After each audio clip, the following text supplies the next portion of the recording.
I'm Francis McGlone, Professor in Neuroscience at Liverpool John Moores at Liverpool University. I also have a consultancy with a company, Neurosci. What I'm going to talk to you today about is, as you can see from the title, grooming is as much about feeling good as looking good. And as a neuroscientist, I'm always interested in underlying mechanisms. So I'm going to give you a sort of a story here that feeling good has a neurobiological basis, okay? So we can just look at the sense of touch. I mean, COVID has really exposed just how people really do need something about touch. How often do you hear, I want a hug? Well, I'm going to explain why. So across the lifespan, social touch interactions have been shown to benefit individuals' mental health. Grooming behavior is interesting. It's evolved through primates, initially serving a solely hygienic function, the one that now drives social bonding and reward. We know that therapeutic tactile interventions have proven a potential in a range of clinical settings. However, to date, little attention has been paid to the neurobiological basis of these effects. Touch is not what you think it is. If we look at the disciplines that could be interested in understanding the sense of touch, we see they span a whole range of different subdisciplines. As a neuroscientist, and what my aim today is to show you, is that working out why these senses of touch play this role in reward and pleasure, particularly during grooming behaviors. So this is the take home. A recently discovered system of unmyelinated nerves in the skin send feel-good signals to the brain when we groom. I'm going to come at it from a number of different angles, by the way. I don't know whether any of you get the Times, but there's an article every Saturday written by Melanie Reid. And Melanie Reid is a journalist who writes beautifully. And Melanie tragically had a riding accident a number of years ago and is now paraplegic. So she has no sense of any feeling below her neck. And she wrote an article in one of her Saturday reports. And you can see the comment here, my husband lies next to me, but I can't feel him anymore. My skin doesn't talk to his skin. Now, when I read that, I knew exactly what she was missing. It wasn't the classical sense of touch. It was the emotional sense of touch that she was lacking. So I wrote to Melanie, and she then produced an article that we can see below. People like me aren't too fragile to be touched. We long for physical contact. What Melanie had recognized is that something about touch was missing. The emotional aspect of touch was missing. And if we look across the whole animal species, you can see that close physical contact is endemic in all aspects of behavior, no matter what animal it is. And of course, in humans, you know, if the reward to pleasant skin-to-skin contact were not there, we wouldn't even make babies. And here we can see an example of where these two infants prematurely born, one not faring too well, when they were placed together and one could touch the other, there was a remarkable recovery in the poorly infant. Again, what's the mechanism? So let's just give a background to what the classic textbook background of somatosensation. So somato is body, sensation is sensation. And if you look at any textbook nowadays, you'll see that the skin senses are defined as coding for touch, temperature, pain, and itch. So there are subpopulations of nerve fibers that detect touch, temperature, pain, and itch. I'm going to make a case that there's another modality recently discovered in humans that's providing the benefit and reward associated with skin touch. Now, this is Spike Milligan. Oh, wonderful stuff is skin. It's the stuff that keeps you in. What we need to appreciate now is that the innervation of the skin by sensory nerves is not just encoding the events that are going on the surface of the skin. These nerve fibers are actually playing a role in the physical and integrity of the skin. So on the left, you can see a section through dermis and epidermis in healthy skin. And on the right, you can see skin that has been denervated. And when the nerve fiber is no longer innervating that skin, you can see that the skin thins. So there's a trophic influence of these nerve fibers rather than just a sensory one. And what I want to draw attention to today is that within the epidermis, it's not just dead tissue or skin cells sloughing off. The epidermis we now know is densely innervated with fine unmyelinated nerve fibers. We don't really know what all these nerve fibers are, but I'm going to try and make a case that some of them are responding to the rewarding touch. So the skin senses. Most of what we've learned about the sense of touch over the decades is that they serve a discriminative function. I.e., if something lands on you anywhere on your body, you feel it immediately. You also can spatially locate it, as whether it's on your back or your leg. Now, that sense of touch is the classic sense of touch, and it's mediated by a population of nerve fibers that are myelinated. Now, myelinated nerves transmit information to the brain very quickly. Although there's a delay of tens of milliseconds between the event and you perceiving it, you're not aware of that gap. And myelinated nerves code information very quickly, send it to the brain, into the somatosensory cortex that you can see up here, where the body is mapped across this area of the brain. Now, that's most people's understanding of the sense of touch. However, there is another emotional aspect of innervation of the skin, and here we get introduced to the C fibers. The C fibers are unmyelinated nerve fibers. They code the emotional properties of a stimulus, and they've been traditionally associated with pain and itch. So if you burn yourself, that emotional experience that you get after tissue damage is because the C fiber is conveying information that tells you about the emotional properties of an event on the skin. And this is where we're going to introduce the newly discovered C fiber that responds to gentle touch. I just want to emphasize the myelinated versus unmyelinated here. So here's our A beta nerve fibers, the ones that classically respond to touch. And we can see that they are heavily myelinated and they conduct information at the speed of a Formula 1 racing car. So you don't notice any difference, any gap between being touched and feeling touched. Here's our C fibers. C fibers conduct information to the brain very slowly.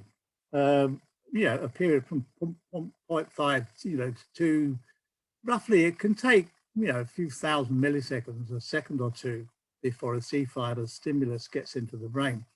So clearly, the functional anatomy is telling us that these nerve fibers, C fibers, are no good for detection. They must be providing another function. And that function, I will make a case for, is defense. The C fiber nociceptor clearly has evolved to protect the skin from any damage. Now let's talk about this new kid on the block. Again, we have to thank the Swedes, an amazing neurophysiologist. A Swedish neurophysiologist, Ing Zotterman, in 1939, was recording from the saphenous nerve in a cat. So this is a nerve that innervates the lower leg. He was stroking across the receptive field of the nerve fiber he was recording from, and he got the expected burst of electrical activity in response to that stroking touch. However, like all good scientists, he kept his eyes open and saw that some time later, in response to that brushing touch, a mechanical stimulus, he saw a response in the C fiber. So this is the first identification that there were C fibers in the skin that were not nociceptors. They weren't responding to itch. They were responding to gentle stroking touch.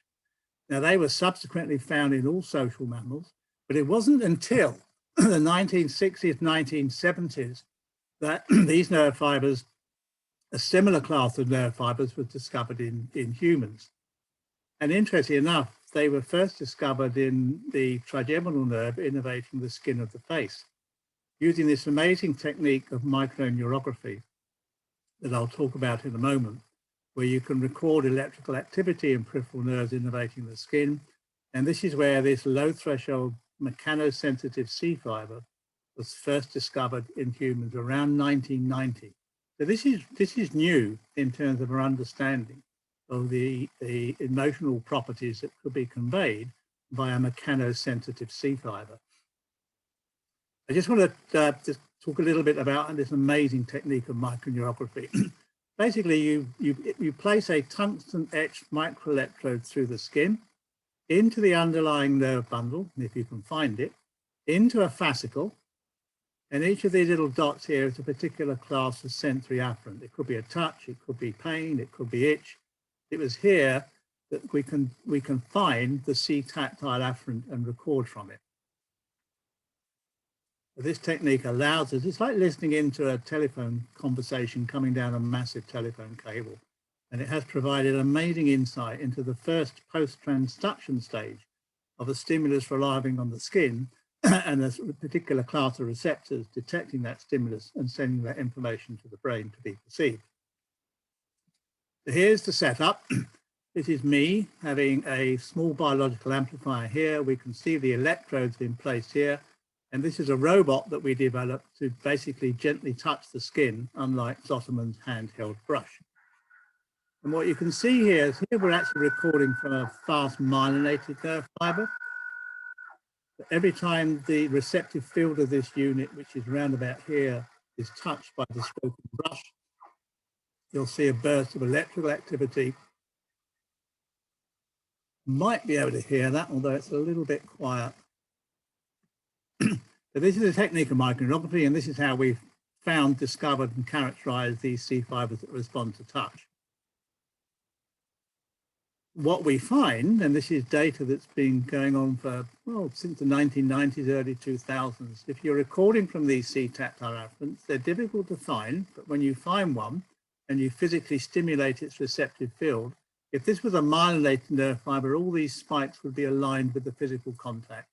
What we see is this is a mechanosensitive C fiber. There's a delay between the stimulus and the nerve fiber recording. Their conduction velocities are well within the C fiber range. So they are C fibers, they're not myelinated. All of this initial work had to be done to prove that we were talking about an unmyelinated mechanosensitive nerve fiber. And their force sensitivity was way down in the millinewton range. You could almost blow on the skin and these nerve fibers would respond. So they're very sensitive to gentle touch. And here we see a Rochelle Ackley, one of the world's very few microneurographers capable of identifying these nerve fibers. And as she brushes, we can see a slower response from this unit to the fast myelinated responses. So this is the evidence that we have. This has allowed us to sort of determine that there is a population of nerve fibers in the skin, C fibers, that respond to touch. These two slides here, basically, these two videos just show you the difference between fast and slow. So look at fast. We're recording from a myelinated nerve fiber, receptive field here, touch the skin, nerve fiber fires, and you hear it. Now here's a C tactile afferent, the mechanosensitive C fiber, and you can almost see outside its receptive field, you can hear that delay between the touch. It's nowhere near as quick as this, it is a C fiber. And look at the last response. These nerve fibers really do like slow mechanical stimulation. And this video basically just gives a CGI sort of approach of gentle touch. The other thing, by the way, we've only ever found these nerve fibers in hairy skin, in the glabrous skin of the hand. So here's the fast and slow. And of course, they come into the central nervous system, one following the other. And we have yet to decipher the relationship between the fast and the slow in the experience of pleasant touch.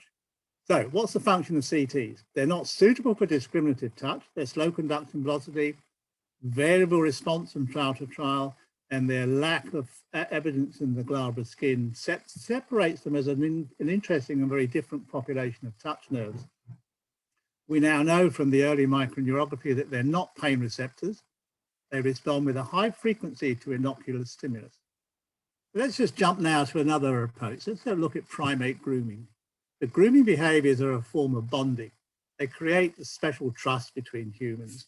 And if we look at the primate model, and this was an experiment done by Barry Cavern many years ago, if you take a population of monkeys that are grooming each other, and you give one population an opiate blocker and another population very low doses of an opiate, what we find is that the opiate blocked population of monkeys increase the motivation to be groomed, while low doses of morphine administration decreases it.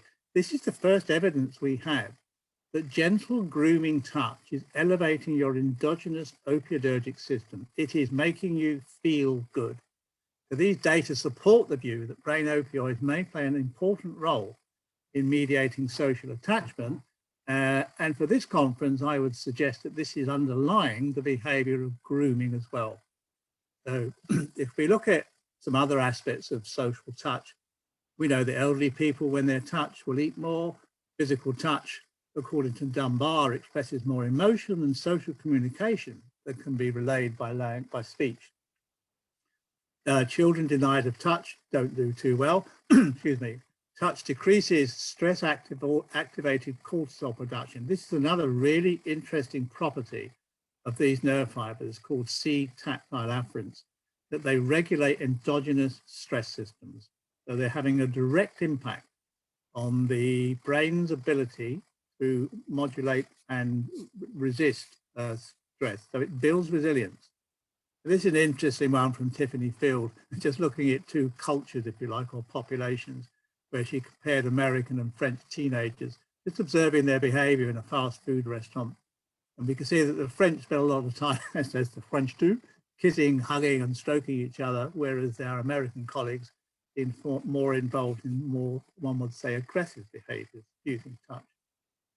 Of course, the classic sort of view of how important touch was came from these now infamous experiments from Harry Harlow, who, on removing infant monkeys from their mothers at birth, putting them in a cage and giving them the option of either feeding from a wire surrogate mother or clinging to a cloth surrogate mother that had no visible reward associated with it, we now know that this monkey would spend the bulk of its time clinging to the cloth surrogate mother.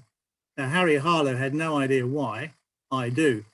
These are these C-tactile afferents, the nerve fibers that respond to gentle touch, need activation, and this little monkey is more interested in the reward of touch than the reward of food. Another element, as I build this case, that these nerve fibers have a really fundamental role in our well-being and our development, is an experiment that was done a few years ago by Michael Meany, looking at the early life experiences of touch. And this may have a real direct impact on baby grooming, on products that are used for mothers and grooming their babies. A high licking grooming rat and a low licking grooming mat. So you can separate two populations of rodent mothers, those that lick and groom a lot and those that don't lick and groom much. So this is touch. And what this study found is that when these pups were adults, the difference between calm and anxious behavior is not genetic, it was epigenetic. The highly nurtured pups tend to grow up to be calm adults, while the pups who receive little nurturing touch grow up to be anxious. Again, Meany had no idea why. We do. This nerve fiber, responding to gentle touch, has been found in the skin of all the social mammals. So how do we measure this particular property? You know, how do we take it out and do some scientific studies with it? This is the very first experiment I did with a colleague, Greg Essick, in North Carolina. We basically used a robot he had built to look at tactile motion. We stroked the skin at 3 velocities, 0.5, 5, and 50 centimeters per second. And we asked people to rate how pleasant that was. Nobody had ever done this before, asking whether touch could be pleasant rather than just a sensation. And what we found was really interesting. Here's our 3 velocities, slow, medium, and fast. Here's the visual analog scale. How pleasant is that? And we see, independent of the type of stimulus, don't worry about the material, but there's an inverted U function here. 5 centimeters per second is rated as far more pleasant than the same physical stimulus stroke faster or stroke slower. And importantly now, if we look at the face, where much grooming behavior is addressed, we see a far more elevated response to how rewarding that same stimulus is, just by looking at this psychophysical data on different body size. This is a logarithmic scale, so this is a significant difference.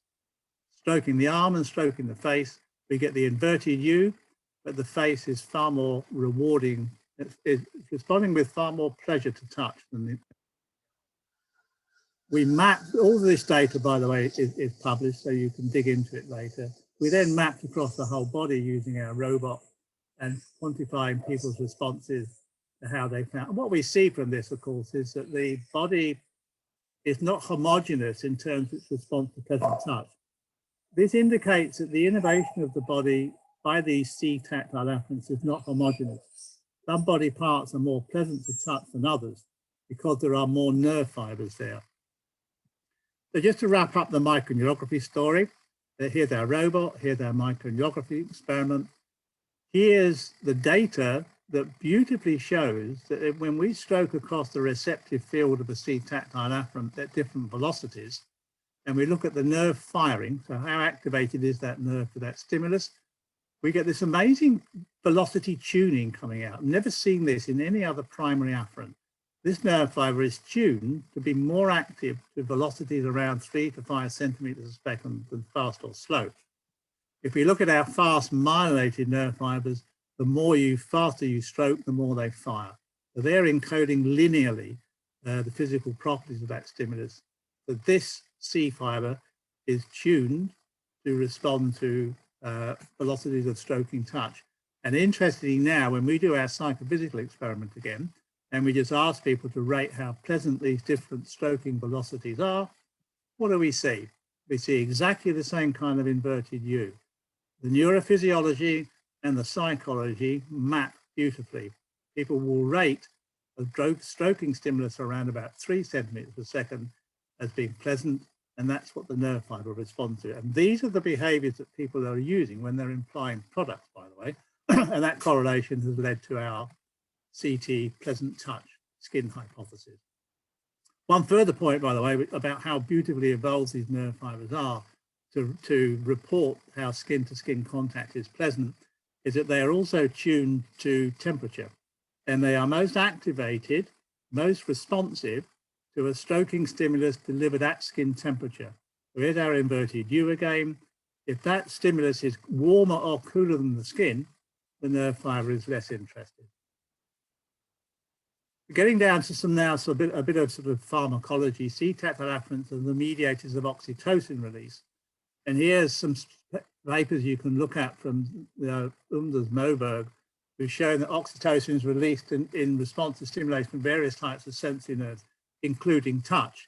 So again, you've got this social bonding, you've got this reward related to tactile stimulation.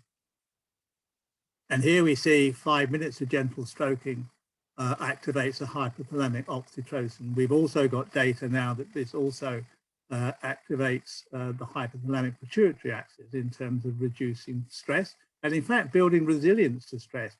Grooming behaviors actually will help cope with stress. So rather than just looking good, these nerve fibers are regulating your stress system. So C tactile afferents reduce sympathetic arousal, they carry a positive affective value, and they reduce perceived intensity of pain. Another study that we've been doing looking at rubbing it better actually has a neurophysiological mechanism. The C tactile afferents regulate activity in C nociceptors. So we see that this evidence is giving proof to the hypothesis that the CT system provides a neurobiological basis for the formation and maintenance of social touch.